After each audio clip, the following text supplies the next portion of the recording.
welcome to the History of Philosophy in China by Peter Adamson and Karen Lai, brought to you with the support of the Philosophy Department at King's College London and the LMU in Munich, online at historyofphilosophy.net. Today's episode will be an interview about early Confucian culture with Mark Csikszentmihalyi, who is professor and Eliezer Chair of International Studies at the University of California, Berkeley. Hello, Mark. Hi, Peter. Thanks for having me. Yeah, thanks so much for coming on the podcast. We are going to talk about Confucianism, and it seems to make sense to start with the man often known in English as Confucius. We keep calling him Kongzi, but you can call him whatever you want. And I thought we could start with a question about him. And maybe this is the most obvious question, but I think it's still worth asking. Why is it that he, among all the other sages of the time and all the other intellectuals in this fairly vibrant culture that we've been studying, why did he have such a powerful influence already by the Han period? So just to remind listeners, the Han period goes from 221 BCE to 220 CE. And as we've already covered, he's being used to educate the elite and so on already by that time. How did he ascend so quickly to be such a central figure? He's really important for different reasons at different periods of Chinese history. If we're talking about the Han, there's already quite a gap between his lifetime and the Han dynasties.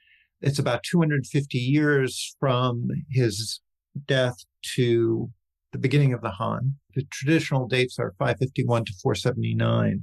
And it's about 400 years from his death to the first biography of Confucius, around 100. And so the pre-Han period, the time between Confucius' death and the Han, is usually referred to as the Warring States, and then at the very end, the Qin period.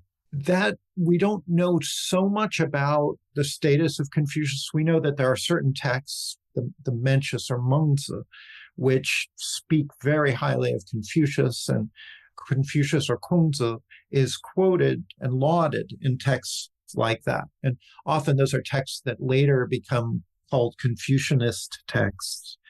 In terms of evidence, what we have from the Warring States period are what seem to be freely circulating kind of sets of conversations between Kongzi and usually his disciples. In Han texts, right, so that's the 221 BCE to 220 CE period.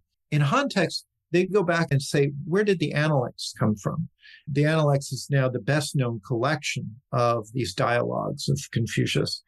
And they say a couple of things. The Han texts say, well, they were collected by his disciples. They're records of conversations that they kept. And then after Confucius's death, they were judged or selected by these disciples and made into a collection. So for a long time, I think people believed that the Analects really dated back all the way to the time of Confucius's death. But I think more recently, archaeological finds have caused us to somewhat to revise that picture, or at least revise the certainty with which we thought the Analects dated back to 5th century BCE or thereabouts. And even since 2020, there have been two archaeological finds.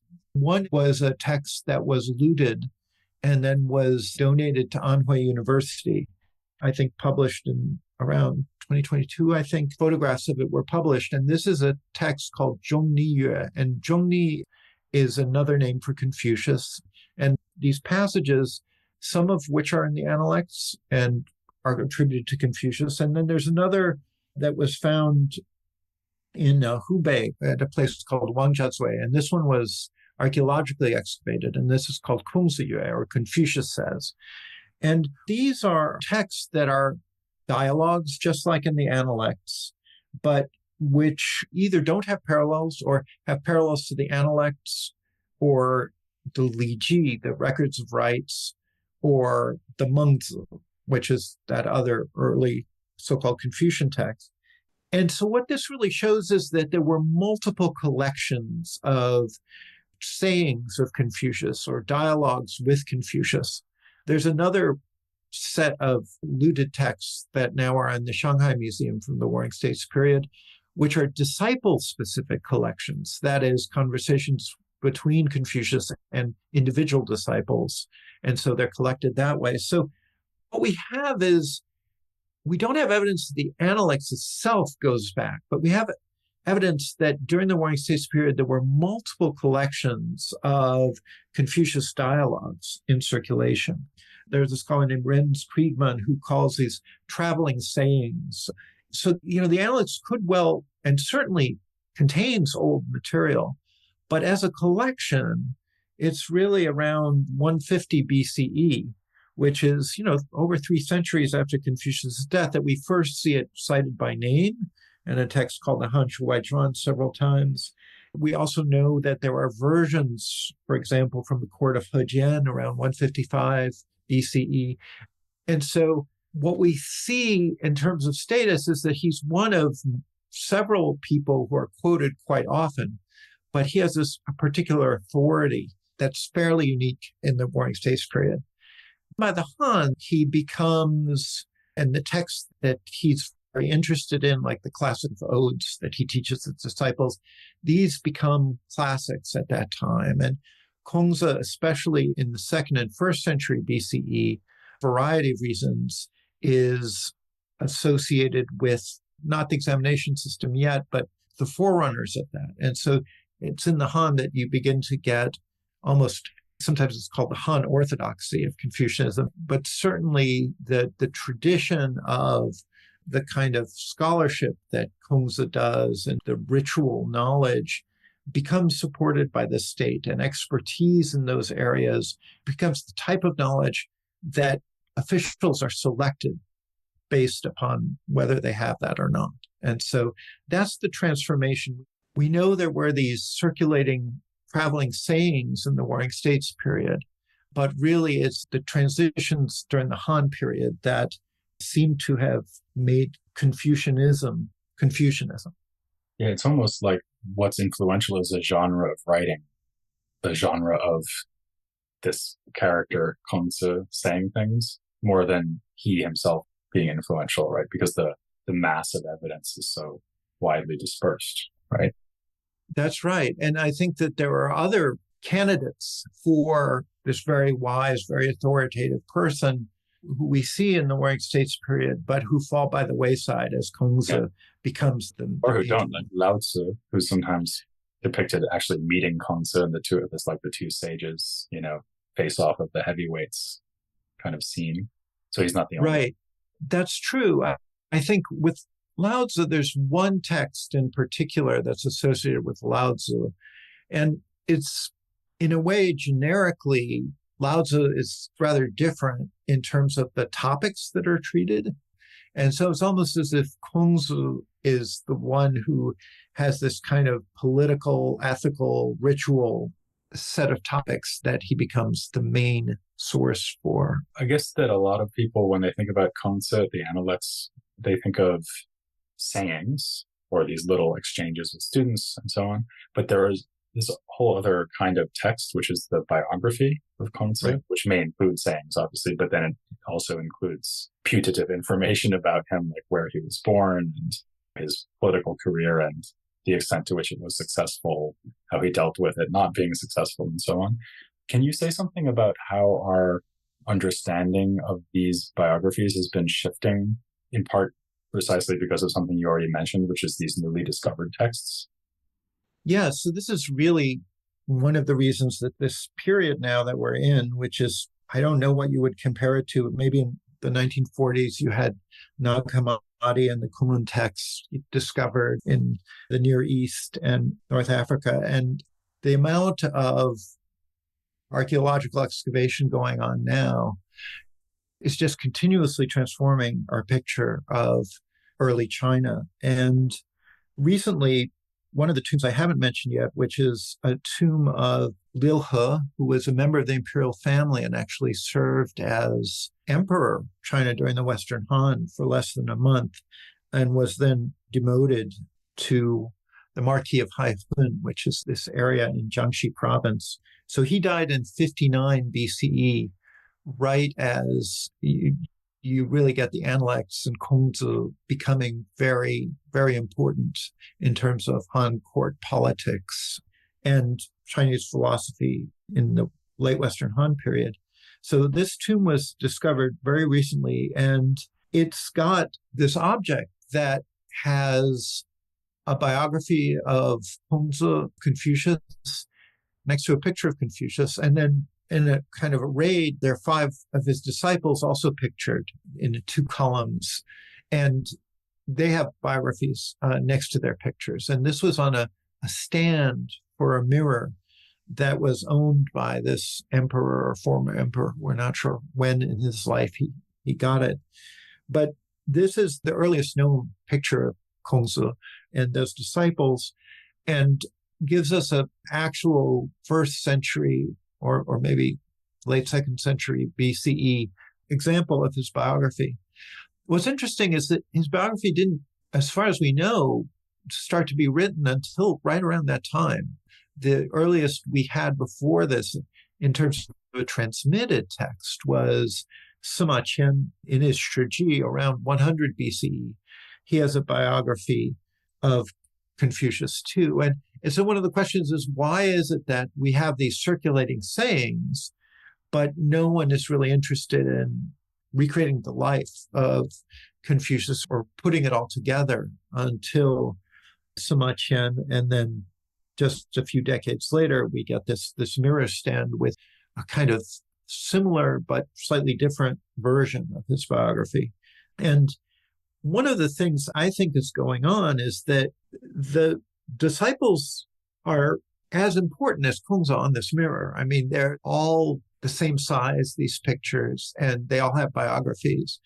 And the excerpts from the Analects, or maybe not excerpts, the parallels to the Analects on the mirror, seem to talk a lot about Confucius's evaluations of these disciples. And so the aspect of Confucius's life and abilities that it seems to be focusing on is his ability to evaluate or to tell what the personality is of those disciples, or maybe adjust his teachings to the particular strengths and weaknesses of those disciples.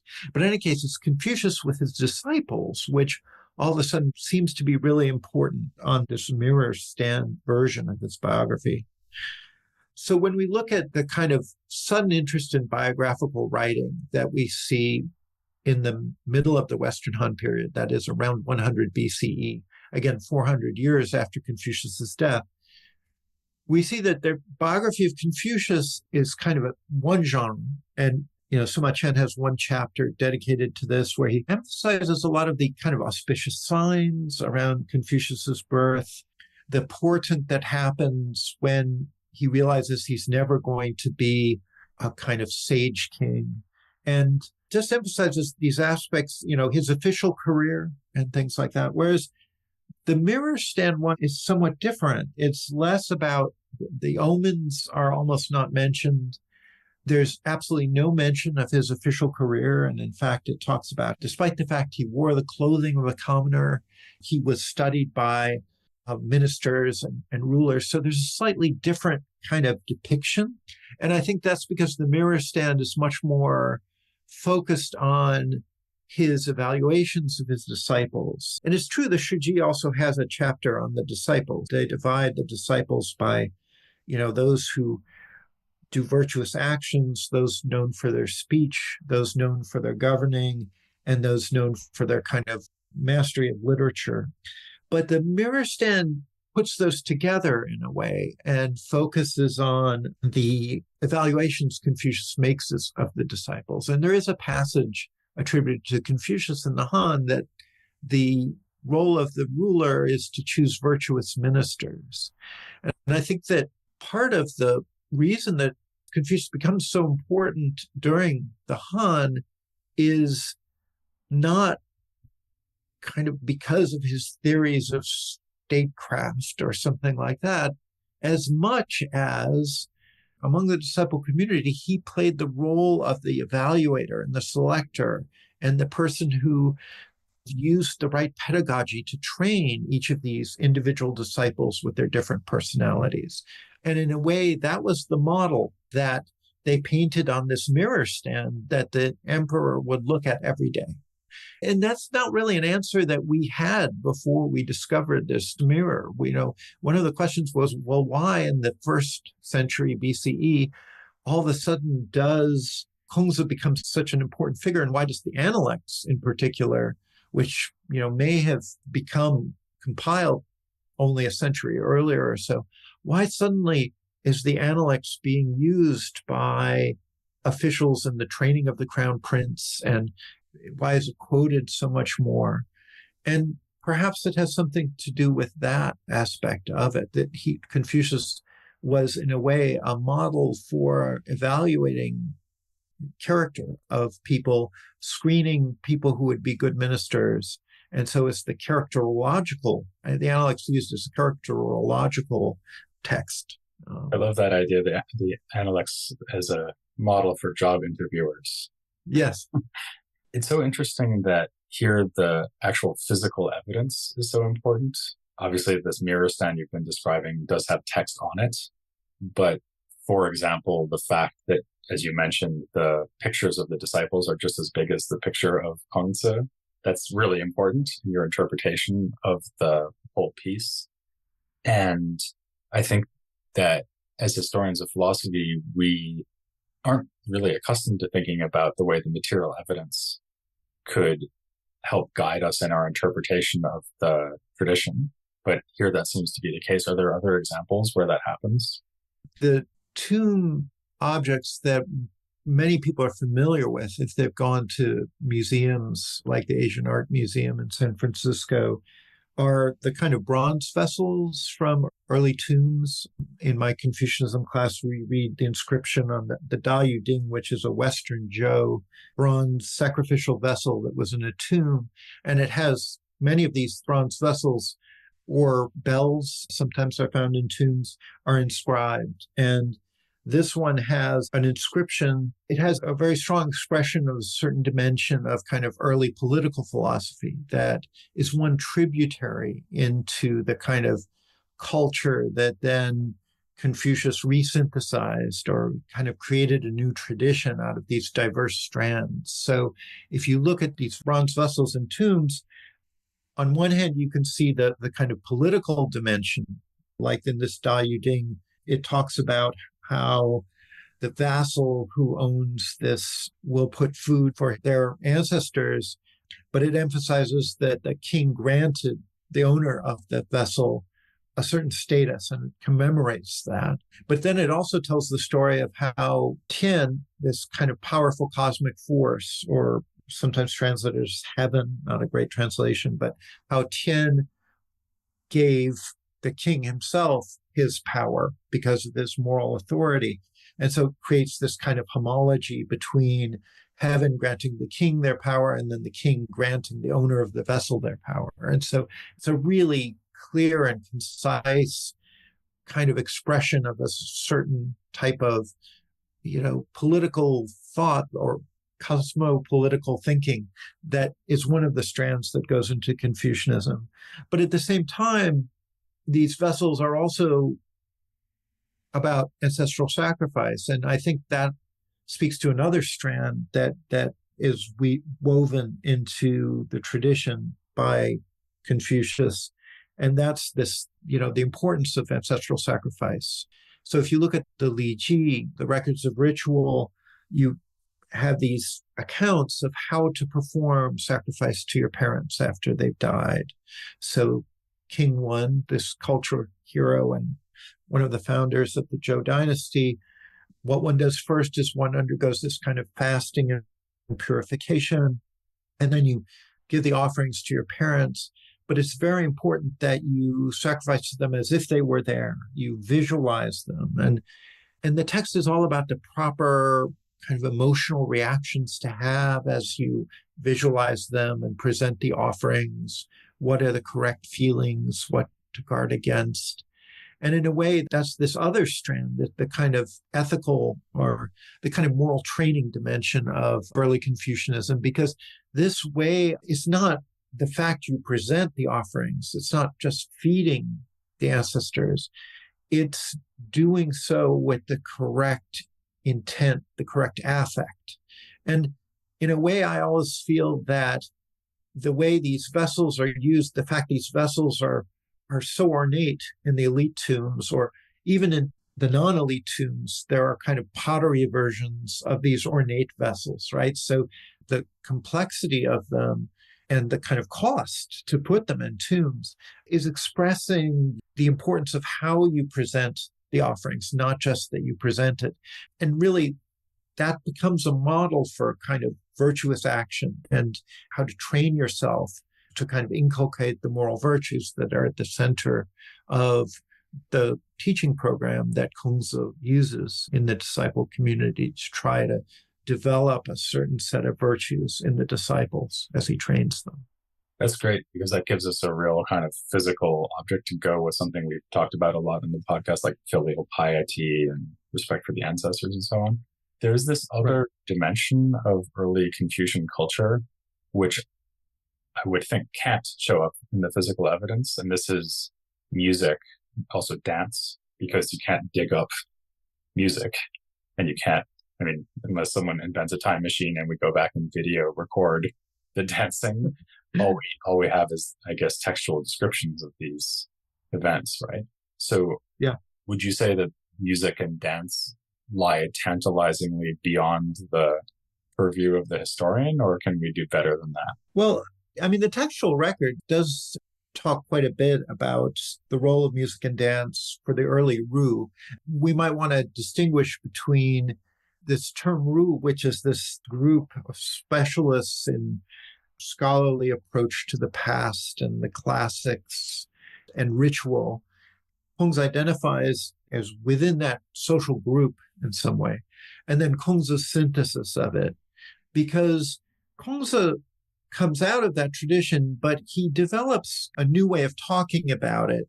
And instead of placating the spirits, really the participation in ritual is about inculcating something in oneself, right? And so this is why it becomes so powerfully associated with the kind of moral training that is the reason people go back and place them at the beginning of the Chinese philosophical tradition often. But the Ru were experts in these rituals. And so Mozi, who's this kind of much more consequentialist voice, roughly contemporary with Confucius, criticizes the Ru quite a bit. And so he says at one point that they decorate their appearances and wear these adornments all in order to kind of bewitch the generation. And they play songs and drums just in order to attain followers. He's very critical of it. And it's interesting, use the word tantalizing. He's the word bewitching or almost hypnotizing. So he's very critical. Throughout the ages, this association, even if you go to the Confucius's birthday, Teacher's Day celebrations in Taiwan or Korea, it's all music and dance. And so they were known for this, right? But then in terms of Kongzi's repurposing of this dimension, in the Lunyu, for example, he talks quite a bit about ritual and music and their role in this kind of self-transformation. And music is a crucial metaphor. There's a homonym for music, which is kind of joy or happiness in Chinese. And I think their texts, I wrote a book on a text called The Wuxing, the 5 kinds of conduct or 5 kinds of action, where resonance, musical resonance is used as a way of talking about how sages influence each other across time, or how the moral ruler transforms the people in this kind of almost magical way, and musical resonance is used. And so music is really key to the textual tradition in the late Warring States period and Qin Han periods. So I think that despite the fact we don't have soundtracks, although at Wangjiazui we appear to have some type of musical notation, if we can figure out what it means. But we do know that in the court, the X-rated texts tell us that there were these complicated dance and musical performances that were part of the kind of state ritual observances that the emperor took part in. And there were hereditary families who were musicians and dancers. And there were many dozens of these hereditary officials who took part in these performances. So as you say, it's tantalizing. We can't actually discover it, but as we discover the lists of various administrative functions and we learn like some of these contexts that we're discovering tell us what the requirements were to become people who played or worked as part of these performances, we begin to get a bit of a fuller picture. Yeah, we mentioned that passage where Kongzi is confronted with this elite family, which is using, I think, 8 rows of dancers. Mm-hmm. And this is a number of rows that was reserved for the emperor, I guess. Right. And so Kongzi says, oh, this is beyond the pale, completely unacceptable.